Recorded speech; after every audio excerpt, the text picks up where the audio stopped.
Dərsimizin adı aqrokimya elmində aqrokimyəvi tədqiqat üsulları. Aqrokimyəvi tədqiqat üsulları, əziz tələbələr, bitkilərdə, torpaqlarda gedən dəyişiklikləri öyrənmək üçün tətbiq olunur. Aqrokimyəvi tədqiqat üsulları ta qədimdən demək fermerlər tərəfindən tətbiq olunmuşdur. Yəni onlar hələ elmi cəhətdən əsaslandırmasa da gübrələrdən, belə deyək də, üzvü gübrələrdən, peyindən məhsuldarlığı artırmaq üçün istifadə edirdilər. Lakin aqrokimya elmi tam elm kimi təşəkkül tapmadığından bunun hansı tədqiqat üsulu olduğunu fermerlər hələ bilmirdi. Aqrokimya elmi inkişaf etdikdən sonra elmi əsaslarla tədqiqat üsulları əsaslandırılmışdı. İndi mən sizə təqdim edəcəyim hansı tədqiqat üsullarından istifadə edir aqrokimya elmi. Aqrokimya tədqiqat üsulları, uşaqlar, bölünür bunlara: tarla təcrübəsi, vegetasiya təcrübəsi, istehsalat təcrübəsi, lizimetr təcrübəsi, torpaqsız becərmə və ya hidroponika üsulu. İndi isə sizinlə aqrokimyəvi tədqiqat üsulları ayrı-ayrılıqda nəzərdən keçirək. İlk olaraq sizinlə tarla təcrübəsini sizinlə tanış eləmək istəyirəm. Tarla təcrübəsi açıq şəraitdə, tarla şəraitində, ləklərdə, yəni bizim dilimizdə desək, kərdilərdə aparılan təcrübələrdir. Mahiyyəti ondan ibarətdir ki, torpaqda verimliliyi, məhsuldarlığı artırmaq üçün gübrələrdən istifadə olunur. Əvvəlcədən hazırlanmış ləklərdə bir neçə, deyək ki, sxemada 8 ləkdən istifadə olunacaqdır. Ləklər ya paralel, ya da randomizə olaraq açıq ərazidə, tarla şəraitində yerləşdirilir. Gübrələr tətbiq olunur. Deyək ki, mən bu il əkəcəyim bitki pazı bitkisidir. Pazı bitkisinə tətbiq edəcəyim gübrələr azot, fosfor, kalium, bir ləkdə isə azot, fosfor, kalium birlikdə verilir və fenoloji müşahidələr aparılır. Fenoloji müşahidələrin nəticəsində məhsul yığıldıqdan sonra məhsul çəkilir və onun çəkisinə görə müəyyən edirik ki, bu ləklərdə əkilmiş hansı ləkdə məhsuldarlıq yüksək olmuşdur və gübrənin hansı miqdarında məhsuldarlıq yüksək olmuşdur. Tarla təcrübəsinin, uşaqlar, növləri vardır. Stasionar, digər növləri müvəqqəti kəşfiyyatçı, digər növü kiçik bölmələrdə aparılan təcrübələr, digər növü bir faktorlu təcrübələr, çox faktorlu təcrübələr, bir illik təcrübələr, çox illik təcrübələr, fərdi təcrübələr, kütləvi təcrübələr. Əziz tələbələr, nəzərinizə çatdırmaq istəyirəm ki, tarla təcrübəsinin digər təcrübələrdən fərqləndirən cəhət odur ki, tarla təcrübəsi açıq şəraitdə, tarla şəraitində aparılır və burada iqlim şəraitini idarə etmək o qədər də mümkün olmur. Bundan fərqli olaraq vegetasiya təcrübəsində digər təcrübə növüdür ki, tədqiqat üsuludur ki, vegetasiya təcrübəsində təcrübə vegetativ qablarda, parniklərdə, istixanalarda aparılır və bir növü tarla təcrübəsi ilə müqayisədə vegetasiya təcrübəsi, belə deyək də, süni mühit yaradılır istixanalarda. Orada iqlimin, deyək ki, rütubəti, suvarmanı, temperaturu bir qədər idarə etmək mümkündür. Vegetasiya təcrübəsi, uşaqlar, bölünür torpaq kulturu, su kulturu, qum kulturu, axar məhlullar kulturu. Yəni burada deyək ki, mənim vegetasiya təcrübəsini aparmaq üçün qablardan istifadə edirəm. Qablara yerləşdirirəm, deyək ki, ya torpağı, ya qumu, deyək ki, ya suyu. Bitkini əkdikdən sonra mühit hazırlayıram. Deyək ki, hər hansı bir bitki üçün onun optimal, böyüməsi üçün optimal şəraiti yaradıram. Tarla təcrübəsindən fərqli olaraq isə vegetasiya təcrübəsində o mühiti idarə edə bilirəm. Əgər tarla təcrübəsində deyək ki, yağışın qarşısını ala bilmirəmsə, vegetasiya təcrübəsi istixanalarda, parniklərdə aparıldığı üçün üzəri örtüklərlə örtüldüyündən mən orada deyək ki, soyuqdan, yağışdan, doludan həmən mühitdə o bitkini qoruya bilirəm. Vegetasiya təcrübəsi tarla təcrübəsinin o ilə fərqlənir ki, orada amilləri idarə edə bilirəm. Ən azından deyək ki, temperaturu. Vegetasiya təcrübəsi vegetasiya evdiklərində və istixanaların bir çox növü var da, onlarda aparılır. Vegetasiya təcrübəsi məhsuldarlığın artırılması yönündə, belə deyək də, son dövrlərdə aparılan ən səmərəli tədqiqat üsullarından biridir. Vegetasiya təcrübəsinin tarla təcrübəsindən üstünlüyü ondan ibarətdir ki, vegetasiya təcrübəsində deyək ki, tarla təcrübəsində baxın hələ, bu qurunçuların səviyyəsi tarla təcrübəsinə təsir edir. Amma vegetasiya təcrübəsində belə deyək də, mən suni mühit, istixanada elə bir mühit yaradıram ki, bitki böyüməsi üçün optimal şərait yaratmış oluram.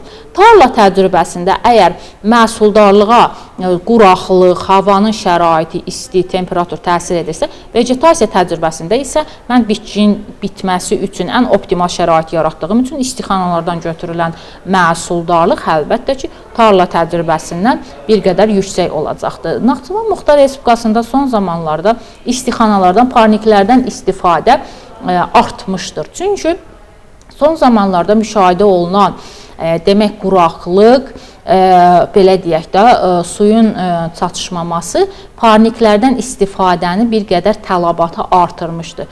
Çünki parniklərdə belə deyək də, suyun itkisinin, buxarlanmanın qarşısını bir qədər artırmaq olur və örtüklərdən istifadə edərək temperaturun yüksəlməsini idarə etmək olur. Bəzi parniklər vardır ki, taylıdır və üzərindəki olan örtükləri müəyyən dərəcədə deyək ki, temperaturun yüksəldikdə tayları açırıq və orada havalandırmanı həyata keçirməklə bunlara bir növ texnologiyanın idarə etdiyi istixanalar var ki, son zamanlarda məsələn Nabatat bağında texnologiya ilə idarə etdiyi demək taylı belə deyək də parniklər vardır ki, istixanalar vardır ki, onların temperaturunu bir qədər idarə eləmək üçün tayları vardır ki, onu açıb qapayaraq oradakı temperaturu tənzimləmək olur.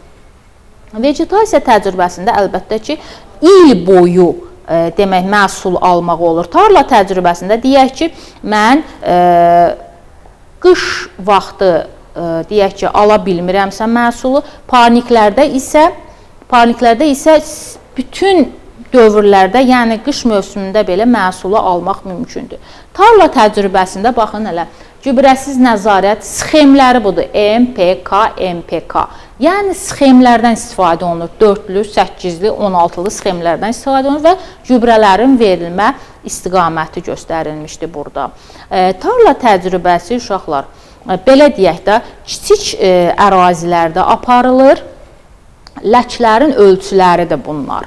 Və tarla təcrübəsində kiçik ərazilərdə aparılan təcrübələr, əgər deyək ki, bir ləkdə apardığımız təcrübə müsbətdirsə, onu geniş ərazilərdə əkərək digər tədqiqat üsulu olan istehsala təcrübəsindən istifadə edirik. Yəni tarla təcrübəsinin bir növü belə deyək də, məqsədi odur ki, kiçik ərazilərdə aparılan tədqiqatlar belə deyək də, nəzarət edilir. Ən müsbət nəticə istehsala təcrübəsinə köçürülür.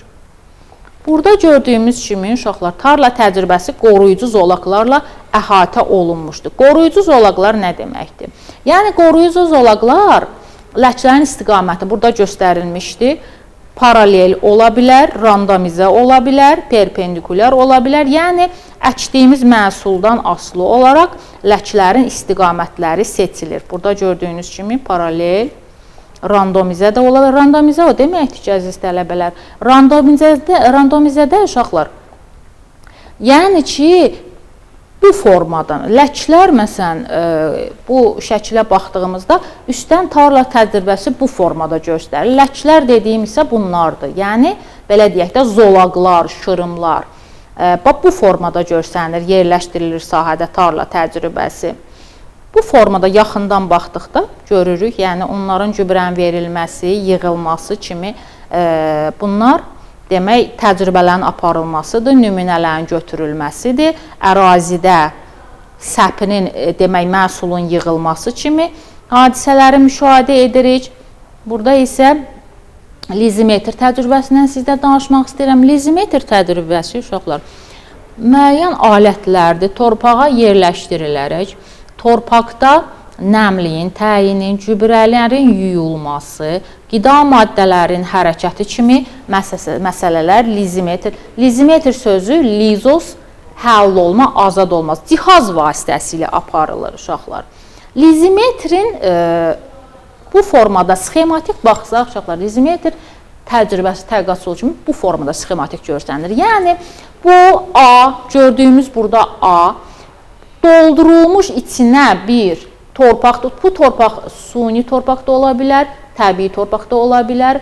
Yağan yağışlar və ya deyək ki, suvarma suları bu gördüyümüz üsulla yığılaraq qəbul edicilərdə yığılır. Bu qəbul edicidə yığılmış bu su sonra laboratoriyaya aparılaraq analiz edilir və torpaqda deyək ki, mən bilmək istəyirəm ki, mənim verdiyim gübrə torpaqlar tərəfindən mənimsənilibmi, yoxsa yuyulub gedibmi? Bu torpağın bir növü analiz üsuludur. Lizimetr təcrübəsi.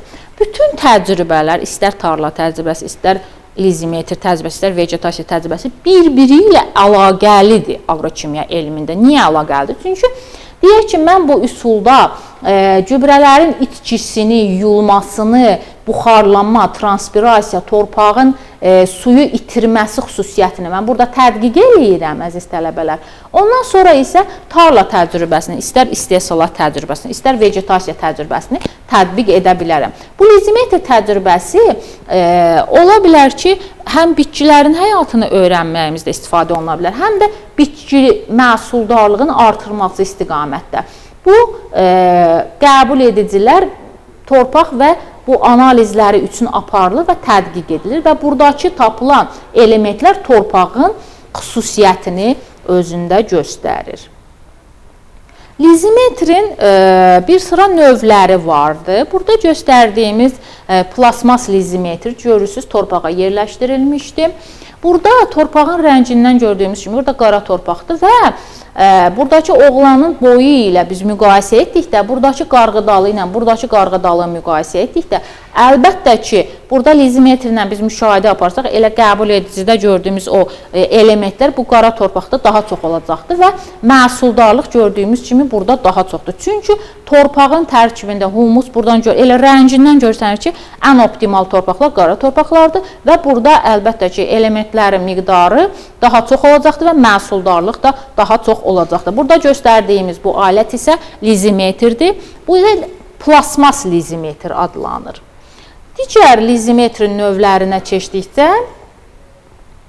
torpaqla doldurulmasına görə torpağın təbii quruluşunda yerləşdirilən içərisinə suni torpaqlar doldurulan yan divarlarının olmasına görə isə açıq və qapalıya bölünür. Demək, layihə quruluşuna görə lizimetrlər beton və kərpicdən metaldan hazırlanan. Metaldan hazırlanan lizimetrlər qıf formasında olduğu üçün ona deyirik qıfvari lizimetr. O lizimetrlərin içərisi ya torpaqla, ya qumla, ya hansı bir o substratla doldurulur və tədqiq etdiyimiz maddə ondan süzdürülərək qəbul edicilərdə alınan o yığıntıya görə analiz edilir və müəyyən edilir ki, orada maddələrin miqdarı nə qədərdir. Beton və ya kərpicdən tikilən lizimetrlər bu metal və ya plasmasdan hazırlanmışa nisbətən daha iri həcmlidirlər. Ona görə siz suallarınızda məsəl üçün düşür, bu beton, kərpicdən tikilən lizimetrlər sizə başqa cürdə düşə bilər suallarda. İri həcmli lizimetrlər kimi də düşə bilər. Siz onda bilməlisiniz ki, beton və ya kərpicdən tikilən lizimetrlər həcmcə daha böyükdür və geniş ərazilərdə tətbiq olunur. Plasmasdan hazırlanan lizimetrlər isə daha əlverişlidir. Daha əlverişli ona görə ki, plasmas belə deyək də koroziyaya uğramır və onun torpaqda yerləşdirilməsi bir qədər asandır. Nəinki betondan tikilən, kərpicdən tikilən bir qədər onları belə deyək də iri olduqları üçün ondan ərazidə yerləşdirilməsi bir qədər məşəqqətlidir ki, ən çox plasmas və metaldan istifadə olunur. Metal lizimetrlərdən laboratoriya şəraitində də istifadə olunur. Bitkiləri digər aqrokimya təqaüd üsulundan biri də bitkiləri hidrobonda, yəni torpaqsız becərmə üsuludur ki, İstəyirəm son zamanlarda bu üsuldan daha çox istifadə olur. Bu torpaqsız becərmənin tarixi ta qədimə dayanır. Yəni qədimdə insanlar elmi cəhətdən əsaslandırmasa da torpaqsız becərmədən geniş istifadə edirdilər. Belə deyək də dekor kimi müəyyən o sarayların, müəyyən o qəsrlərin bəzənməsində, su mühitində, torpaq mühitində və elə olur ki, torpaqsız mühitdə, məsəl üçün deyək ki, peyində və digər maddələrdə belə bitkilər becərirdilər və bu dekorativ xüsusiyyət daşıyırdı. Amma elmi cəhətdən hələ əsaslandırılmamışdı. Burada gördüyümüz kimi Azteklər üzən bağlar yaratmışlar və torpaqsız becərmənin tarixinin uzağa, ta qədimə dayandığını göstərir. Torpaqsız becərmə son dövrlərdə daha aktualdır. Çünki torpaqsız əkinçilikdə 3 qat daha çox məhsul alırıq. Gördüyünüz kimi də burada qırmızı xətlə deyə qeyd etmişəm ki, torpaqsız becərmədə 3 qat daha çox məhsul almaq olur, nəinki torpaqlı. Çünki belə deyim də sizə əziz tələbələr. Biz bildiyimiz kimi ərazilər get-gedə daha çox eroziya və şoranlaşmaya məruz qaldığı üçün belə deyək, əkdiyimiz məhsulun tam məhsuldarlığını demək əldə edə bilmirik. Ona görə də son zamanlarda torpaqsız becərmələr laborator mühitdə belə deyək də torpaqsız becərməyə üstünlük verilir. Yaponiyada əkinçiliyin 80%-ni torpaqsız becərmə, hidroponda becərmə təşkil edir. Çünki məhsul daha çox və sürətlə inkişaf etmiş olur. Torpaqsız əkinçilik nədir? Başqa sözlə desək, torpaqsız müəyyən mühitdə, mühitlərdən ya su mühitində becərmə aparılır, ya substrat mühitində. Su mühitində göründüyü kimi, su mühiti, yəni bizim əkdiyimiz, belə deyək də, biz elə ev şəraitində, deyək ki, mən hər hansısa bir bitkini çoxaltmaq istəyirəm, onun hər hansı bir qələmini su mühitinə yerləşdirdikdə, müəyyən sonra, belə deyək də, o qələm cilatır, ondan sonra isə mən hər hansı bir əraziyə onu köçürə bilirəm. Substrat mühiti isə müəyyən mühitlərdə qum ola bilər, çınqıl ola bilər, kokobit və digər mühitlərdən istifadə edərək tədqiqat üsulunu apara bilərəm. Hidroponika, yəni suda aparılan tədqiqat üsuludur və mühitdə. İndi baxacağıq, onların da demək su mühitində aparılan tədqiqat üsulları var.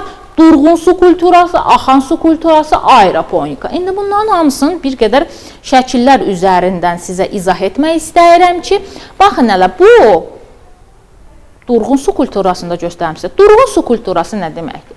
Burada görsəndiyimiz kimi hidroponda becərmədir, lakin burada su durğun şəkildədir gördüyünüz kimi. Bitkilər əkilmişdir, bu qablarda su, yəni o işçi məhlul burada durğun şəkildədir. Baxın, bir də sizə axar məhlulları göstərim. Burada su, əziz tələbələr, sirkulyasiya edir.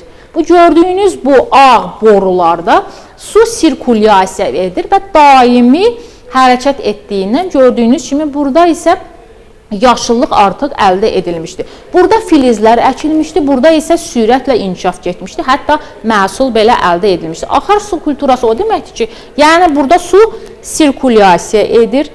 Digər aeroponikaya baxdıqda isə gördüyünüz kimi bu gələcəkdə əziz tələbələr, belə deyək də, kosmos gəmilərində, deyək ki, səyahət edən gəmilərdə bu aeroponikadan daha çox istifadə olunacaqdır ki, bu aeroponika, yəni havalandırma burada yüksək səviyyədədir və gördüyünüz kimi yaşıllıq, burada məhsuldarlıq çox yüksək səviyyədədir. Çünki uşaqlar, burada deyək ki, bitkilər suni mühitdə böyüdüyü üçün, burada o ətraf mühitin tarla təcrübəsindəki kimi o havanın şaxtasına, belə deyək də, doluya, quraqlığa, yüksək temperatura məruz qalmadığı üçün inkişaf daha sürətlə getmişdir. Substrat mühitinə görə isə, baxın hələ, substrat mühitdə, substrat mühitində isə, baxın, daş yün kulturası, sizə kokobiti də göstərmək istəyirəm uşaqlar. Torpaqsız yeməzdən pomidor.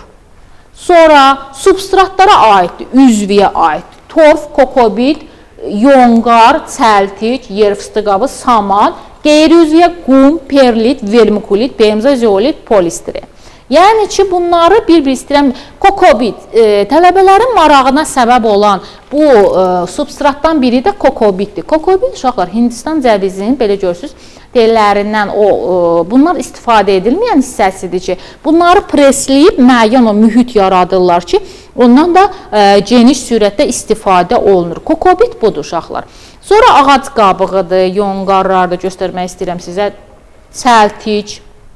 Sonra qeyri-üzvü sorlar, qumdur, çınqıldır, göstərmək istəyirəm sizə, perlitdir. Bunlar minerallar, vermikulitdir. Vermikulit uşaqlar maqma qayalarından əldə edilən minerallardır. Bəzən o lavalar deyək ki, püskürür və onlar donaraq belə bir minerallar əmələ gətirirlər. Sizə göstərmək istəyirəm ki, bunlar sizə suallar şəklində düşə bilər.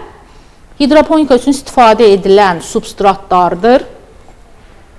Digər substratı sizə göstərmək istəyirəm. Baxın hələ, su mühiti və substrat mühiti. Su mühitin üstün cəhətləri ondan ibarət ki, bitki kökləri su və qida maddələri daha yaxşı faydalanır. Digərdə hər hansı bir problem səbəbindən qida maddələri verilməz ki, bitkilərin dözümü daha yüksəkdir. Demək, aqroçimyəvi tədqiqat üsulları səthdən nəmləndirmə, suya basma üsulu ilə göstərmək istəyirəm sizə.